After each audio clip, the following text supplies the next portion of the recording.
16 ఏళ్లలోపు పిల్లలు సామాజిక మాధ్యమాల్లో మునిగి తేలకుండా కట్టడి చేసేందుకు ఆస్ట్రేలియా ప్రభుత్వం తీసుకొస్తున్న చట్టానికి సంబంధించి బిల్లుకు ఆ దేశ ప్రతినిధుల సభ ఆమోదముద్ర వేసింది.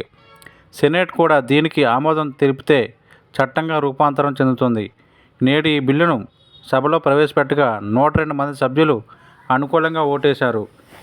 మెజారిటీ పార్టీలన్నీ బిల్లుకు అనుకూలంగా ఓటేయగా 13 మంది మాత్రమే ఈ యొక్క బిల్లును వ్యతిరేకించారు.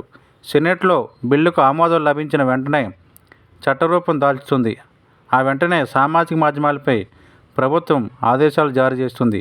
కొత్త చట్టం అమలు బాధ్యత సామాజిక మాధ్యమాలదేనని, తల్లిదండ్రుల ఫిర్యాదు ఆధారంగానే ఈ నిర్ణయం తీసుకున్నట్లు ఆస్ట్రేలియా ప్రధాని ఆంటోనీ అల్బనీస్ ఇటీవల పేర్కొన్నారు.